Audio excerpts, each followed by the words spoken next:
Oi, gente! Aqui é a Dani do Grimório do Saber e hoje eu vim falar de um assunto muito importante. No começo do século XX, o mundo estava mudando, cidades cresciam rapidamente, chaminés surgiam no horizonte como novos marcos das cidades. Dentro das fábricas, máquinas trabalhavam sem parar, dia e noite. O som do metal, das engrenagens, das agulhas de costura marcavam o ritmo de uma nova era. Era o tempo da Revolução Industrial. Milhões de pessoas passaram a trabalhar nesses lugares, entre elas milhões de mulheres. Muitas eram jovens, algumas ainda adolescentes. Passaram longas horas dentro das fábricas, costurando, montando, produzindo. As jornadas podiam ultrapassar 10, 12, às vezes 14 horas por dia. Recebiam salários menores, tinham poucos direitos e em muitos países nem sequer podiam votar. Mas algo começava a mudar. Em diferentes partes do mundo, mulheres trabalhadoras começaram a se organizar. Elas exigiam mudanças simples, mas profundas, redução de jornada de trabalho, melhores salários e participação política. Movimentos por direitos trabalhistas e igualdade começaram a crescer. Porque a história tem um curioso costume. Ela muda quando pessoas comuns começam a questionar regras que durante muito tempo pareceram imutáveis. E às vezes essas mudanças começam com pequenos protestos, pequenas manifestações, pequenas vozes que pouco a pouco começam a se multiplicar. Foi exatamente isso que começou a acontecer no início do século XX. Mas como esses movimentos acabaram dando origem a uma data que hoje o mundo inteiro conhece? Como o 8 de março se tornou um símbolo internacional de luta por direitos? A resposta começa a aparecer no início do século XX.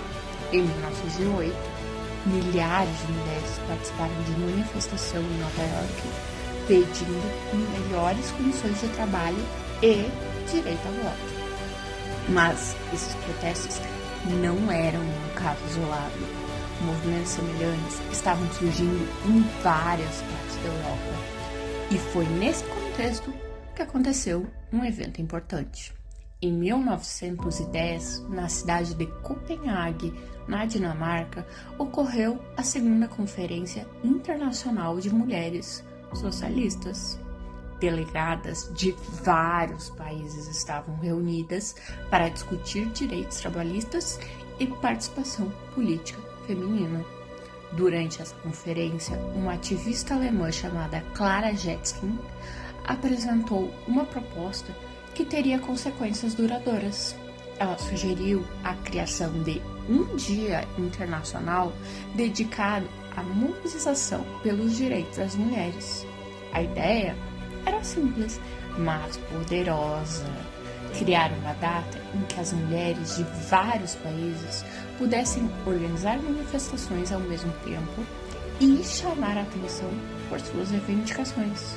A proposta foi aceita. E nos anos seguintes, começaram a surgir mobilizações relacionadas a esse dia em vários países. Pouco tempo depois, um acontecimento trágico chamaria a atenção do mundo para as condições de trabalho enfrentadas por muitas mulheres. Em 25 de março de 1911, ocorreu um incêndio na fábrica Triangle Sheets em Nova York. A fábrica produzia blusas femininas e empregava principalmente jovens imigrantes italianas, judias, vinda da Europa Oriental. Muitas tinham apenas entre 14 e 23 anos.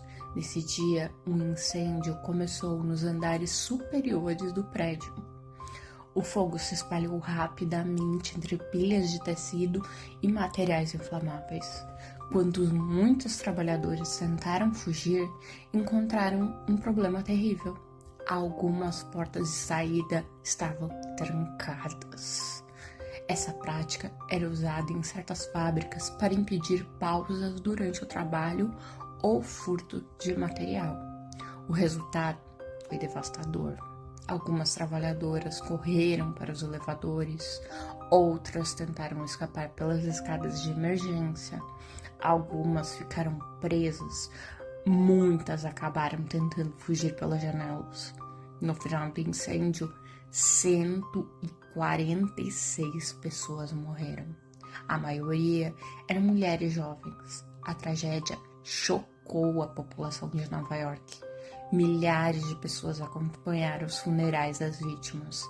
O desastre levou a investigações e ajudou a impulsionar reformas nas leis de segurança do trabalho. Passaram a existir regras mais rígidas sobre as saídas de emergência, escadas de incêndio e portas destrancadas durante o expediente. Alguns anos depois, outro evento ajudaria a marcar definitivamente a história nessa data. Em 1917, a Rússia vivia um movimento extremamente difícil. O país estava envolvido na Primeira Guerra Mundial. Havia escassez de alimentos, crise econômica e milhões de mortes na guerra.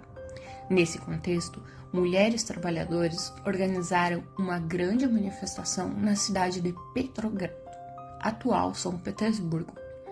Elas marcharam pelas ruas pedindo algo simples e urgente: pão e paz. Pão, porque muitas famílias estavam passando fome. Paz, porque a guerra já havia custado milhões de vidas. E a greve se espalhou rapidamente. Outros trabalhadores começaram a se juntar ao movimento. E aqueles protestos acabaram desencadeando uma série de acontecimentos que levaria à queda do César russo. Essa manifestação ocorreu no dia 23 de fevereiro, no calendário usado na Rússia naquela época. No calendário que usamos hoje em dia, essa data corresponde a 8 de março. Com o passar do tempo, essa data passou a ser associada internacionalmente às mobilizações pelo direito das mulheres.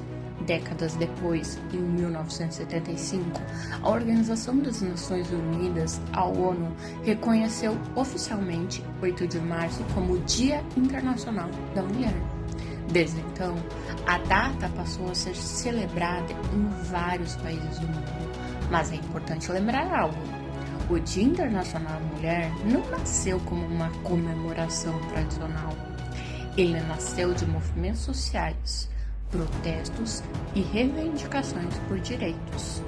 Hoje, mais de um século depois daqueles acontecimentos, o mundo mudou muito.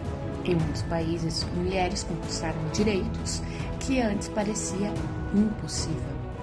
Direito a voto, acesso à educação, participação na política e presença crescente em áreas como ciência, tecnologia, engenharia e medicina. Muitas das cientistas, engenheiras e pesquisadores que hoje ajudam a desenvolver novas tecnologias fazem parte de uma realidade que começou a mudar justamente naquele período de mobilizações no início do século XX. Mas a história de 8 de março continua importante, porque ela lembra algo fundamental, como a forma como as sociedades mudam. Muitos direitos que hoje parecem naturais não surgiram por acaso. Eles foram conquistados ao longo do tempo por pessoas que decidiram questionar as estruturas antigas e lutar por mudanças. Entender essa história não é apenas olhar o passado, é compreender como transformações sociais acontecem e como, muitas vezes, elas começam quando pessoas comuns decidem que o mundo pode ser diferente.